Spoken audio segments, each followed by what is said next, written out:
بسم اللہ الرحمن الرحیم۔ رمضان المبارک کی بابرکت ساعات میں قرآن کریم کے ساتھ خصوصی تعلق کے حوالے سے یہ سلسلہ شروع کیا گیا ہے، اور اس سلسلے میں پارہ نمبر 7 کا خلاصہ آپ حضرات کی خدمت میں پیش ہے۔ پارہ نمبر 7 کے مضامین میں سے ایک تو مضمون ہے قسم کا کفارہ۔ انسان اللہ رب العزت کی جو قسم کھاتا ہے، اب اس میں ایک بات پہلے وہ سمجھ لینی چاہیے، وہ یہ ہے کہ قسم اللہ رب العزت کا حق ہے، اور قسم صرف اللہ رب العزت ہی کی کھانی چاہیے، اللہ تعالیٰ کے سوا اور کسی کی قسم نہیں کھانی چاہیے۔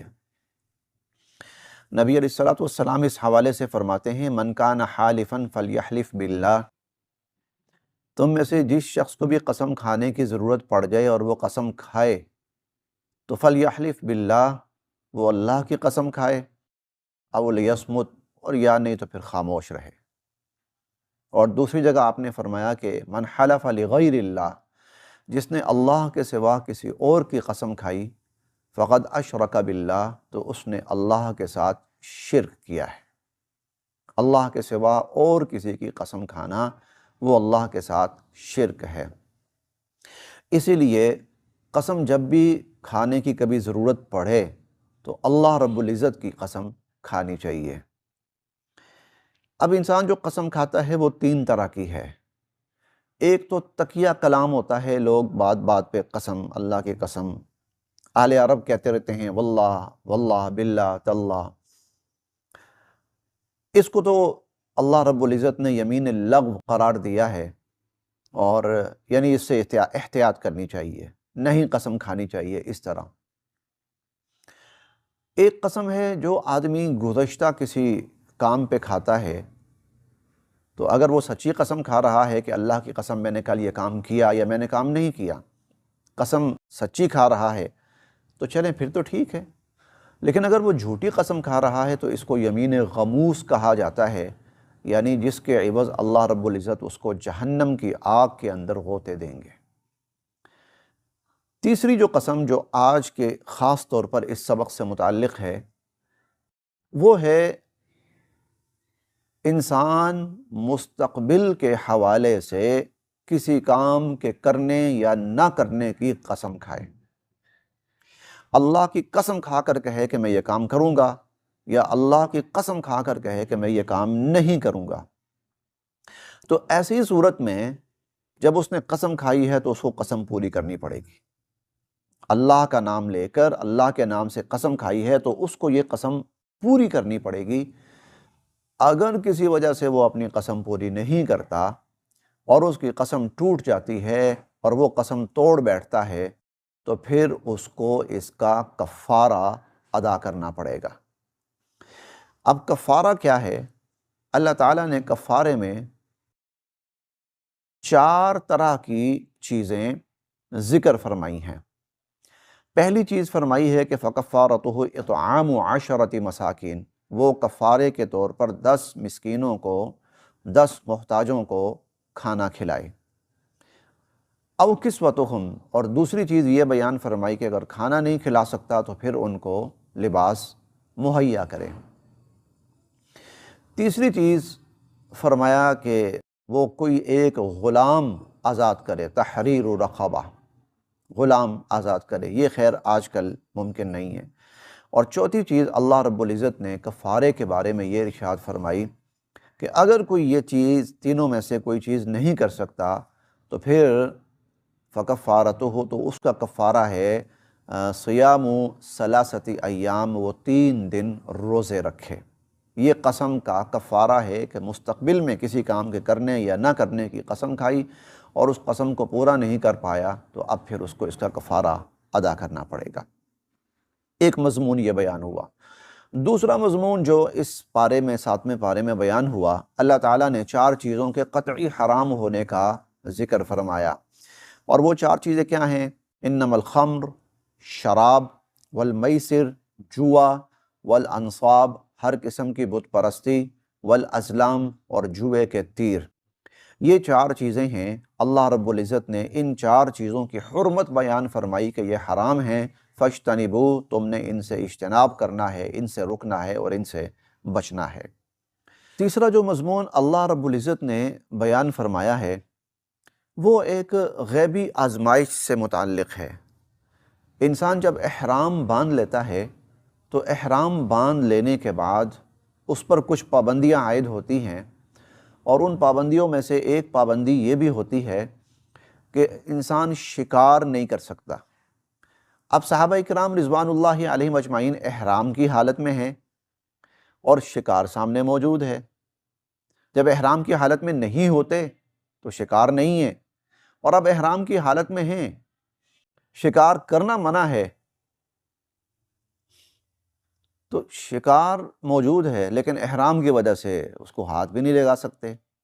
تو اللہ تعالیٰ نے فرمایا کہ لَيَبْلُوَنَّكُمُ اللَّهُ بِشَيْءٍ مِّنَ الصَّيْدِ تَنَالُهُ أَيْدِيكُمْ وَرِمَاحُكُمْ لِيَعْلَمَ اللَّهُ مَن يَخَافُهُ بِالْغَيْبِ، کہ اللہ تعالیٰ دراصل تمہاری آزمائش کر رہے ہیں۔ اللہ یہ دیکھنا چاہتے ہیں کہ کون ہے جو بن دیکھے اللہ سے ڈرتا ہے اور گناہ سے بچتا ہے۔ اب دیکھا جائے تو یہ ہم سب کے لیے ایک بہت بڑا سبق ہے۔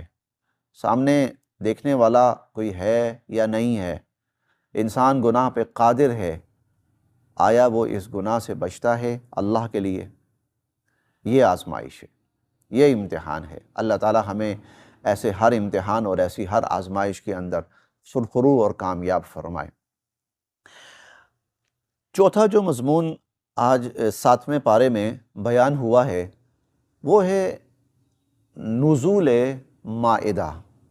نزول مائدہ کا مطلب یہ ہے کہ حضرت عیسیٰ علیہ السلام پر ایمان لانے والے حواریوں نے حضرت عیسیٰ علیہ السلام سے یہ گزارش کی کہ هل يستطيع ربك ان ينزل علينا مائدة من السماء، کیا ایسا ممکن ہے، آپ کا رب ایسا کر سکتا ہے کہ وہ ہم پر آسمان سے ایک ایسا دسترخوان اتارے جس کے اوپر کھانا لگا ہوا ہو، چنا ہوا اور لگا لگایا دسترخوان کھانے سے بھرا ہوا ہم پر اتارے۔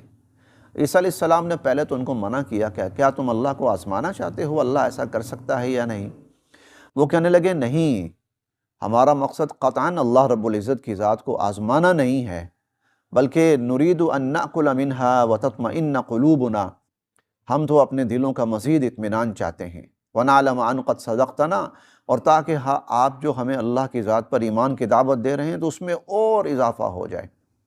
تو عیسیٰ علیہ السلام نے فرمایا ٹھیک ہے، اللہ رب العزت تم پر یہ مائدہ اتاریں گے اور دسترخوان اتاریں گے، لیکن ناشکری نہیں کرنی، اور ناشکری یہ ہے کہ جو ہے موجود کھاؤ وہیں پر اور اللہ کا شکر ادا کرو۔ تو اس میں اور ساتھ یہ بھی فرمایا کہ جو ناشکری کرے گا فَأُعَذِّبُهُ عَذَابًا لَا أُعَذِّبُهُ أَحَدًا مِّنَ الْعَالَمِينَ، کہ جو ناشکری کرے گا تو اسے میں وہ عذاب دوں گا، وہ سزا دوں گا کہ شاید کسی کو نہ دی ہو۔ ہمارے لیے بہت بڑا سبق ہے، اللہ کی نعمتوں کو استعمال کرنا ہے تو اس کا شکر ادا کرنا ہے، ناشکری کریں گے تو پھر بہت ہی بڑے کسی عذاب میں ہم مبتلا ہو سکتے ہیں۔ اس پارے کے بڑے مضامین میں سے 2 مضامین بہت ہی بڑے ہیں اس پارے کے، ان میں سے ایک مضمون وہ اب میں عرض کرنے لگا ہوں آپ کے سامنے، وہ قیامت کے دن حضرت عیسیٰ علیہ السلام سے اللہ رب العزت سوال فرمائیں گے۔ سوال یہ ہوگا، دنیا یہ کہتی ہے کہ عیسیٰ علیہ السلام اللہ کے بیٹے ہیں، اور وہ عیسیٰ علیہ السلام کو رب مانتے ہیں، الہ مانتے ہیں، اللہ مانتے ہیں، خدا مانتے ہیں۔ تو اللہ تعالیٰ عیسیٰ علیہ السلام سے سوال کریں گے اَأَنْتَ قُلْتَ لِلنَّاسِ اتَّخِذُونِي وَأُمِّيَ إِلَٰهَيْنِ مِن دُونِ اللَّهِ، اے عیسیٰ یہ بتائیے کیا آپ نے لوگوں سے کہا تھا کہ اللہ کو چھوڑ کر مجھے اور میری والدہ کو معبود بناؤ اور ہماری عبادت کرو؟ کیا آپ نے کہا تھا؟ ظاہر ہے دنیا عیسائیت کے اوپر حجت قائم کرنے کے لیے اللہ رب العزت نے یہ منظر جو قیامت کے دن رونما ہوگا اور اللہ تعالیٰ اس منظر کو واقع فرمائیں گے، دنیا میں دنیا عیسائیت کو یہ تعلیم اور پیغام دیا کہ اللہ صرف ایک ہے، وہ اللہ ہے، اس کے سوا کوئی اللہ نہیں ہے، معبود صرف وہ ہے، اس کے سوا کوئی معبود نہیں ہے، مسجود صرف وہ ہے، اس کے سوا کوئی مسجود نہیں ہے۔ تو عیسیٰ علیہ السلام سے باقاعدہ سوال ہوگا۔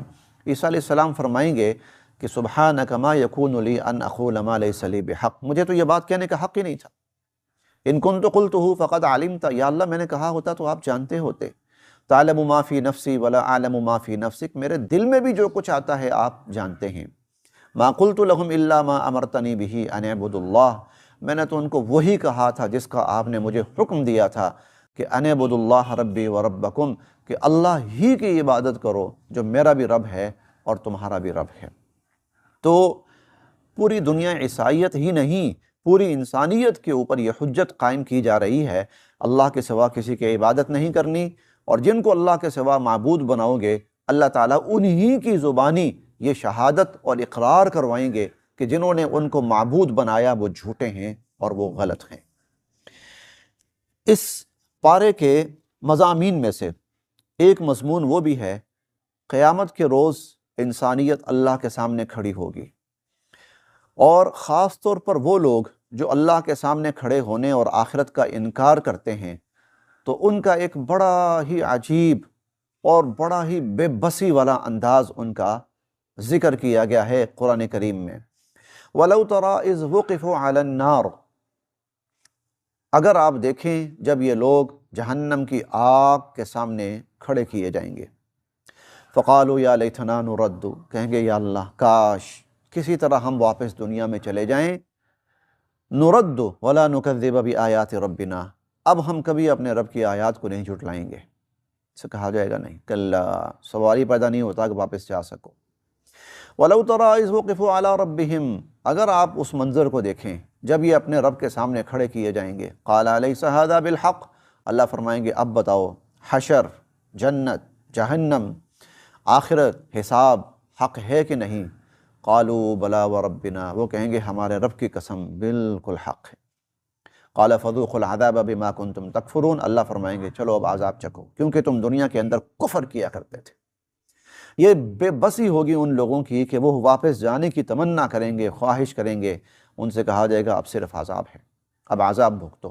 اللہ تعالی ہمیں ایسی کسی بھی آفت سے دنیا میں بھی محفوظ فرمائیں اور آخرت کے اندر بھی محفوظ فرمائیں۔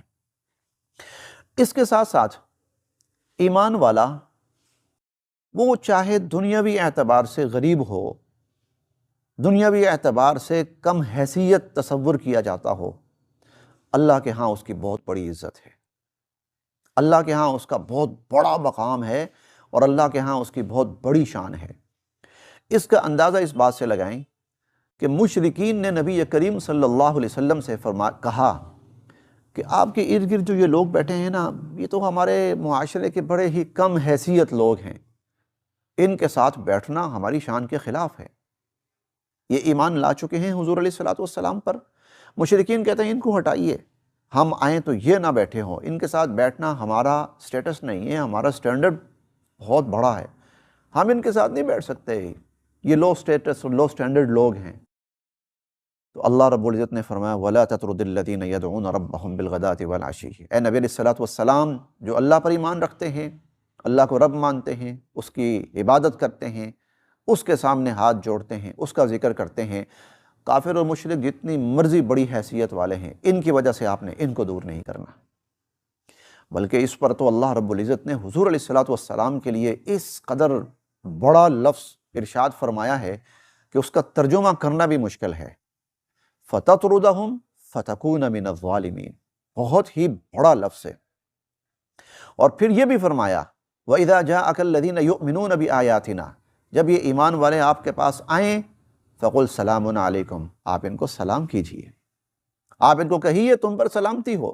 ایمان والا دنیاوی اعتبار سے کتنا ہی کم حیثیت نظر آتا ہو، اور کتنا ہی معاشی اعتبار سے، معاشرتی اعتبار سے، سیاسی اعتبار سے، کسی اعتبار سے کم حیثیت بظاہر نظر آتا ہو، اللہ کے ہاں اس کا بہت بڑا مرتبہ ہے، اللہ کے ہاں اس کی بہت بڑی شان ہے کہ نبی علیہ الصلوۃ والسلام سے فرمایا گیا کہ اگر مالداروں کی وجہ سے، صاحب حیثیت کفار و مشرکین کی وجہ سے آپ نے ان کو اگر اپنی محفل سے اٹھایا فَتَطْرُدَهُمْ فَتَكُونَ مِنَ الظَّالِمِينَ۔ اس پارے کا آخری مضمون اور دوسرا سب سے بڑا مضمون، اللہ تعالیٰ نے 7ویں پارے میں 18 انبیاء علیہم السلام کا ایک جگہ نام لیا، اور یہ قرآن کریم میں اور کہیں پر بھی نہیں ہے، صرف 7ویں پارے میں ایک ہی جگہ پر ہے۔ سورۃ الانعام ہے، یہ 7واں پارہ ہے۔ 18 انبیاء علیہم السلام کا ایک جگہ نام لیا۔ سیدنا حضرت ابراہیم علیہ السلام، حضرت اسماعیل علیہ السلام، حضرت اسحاق علیہ السلام، حضرت یعقوب علیہ السلام، حضرت موسیٰ علیہ السلام، حضرت عیسیٰ علیہ السلام، حضرت سلیمان علیہ السلام، حضرت داؤد علیہ السلام، حضرت الیاس علیہ السلام، حضرت ذوالکفل علیہ السلام، حضرت زکریہ علیہ السلام، حضرت یحییٰ علیہ السلام، اور اس کے علاوہ 18 انبیاء علیہ السلام کا نام لیا۔ بہت بڑا مقام ہے، بہت مرتبہ ہے، بہت شان ہے، بہت عظیم المرتبہ ہیں۔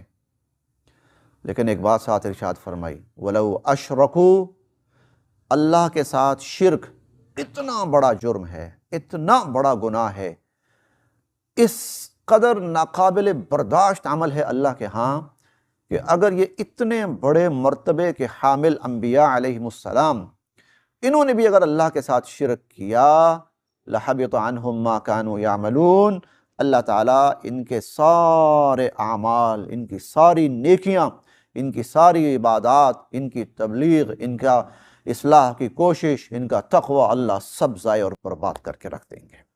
اللہ تعالیٰ ہم سب کو ایمان پر قائم رکھے اور ایمان خالص پر قائم رکھیں۔ اللہ تعالیٰ ہم سب کے لیے عمل کی راہیں آسان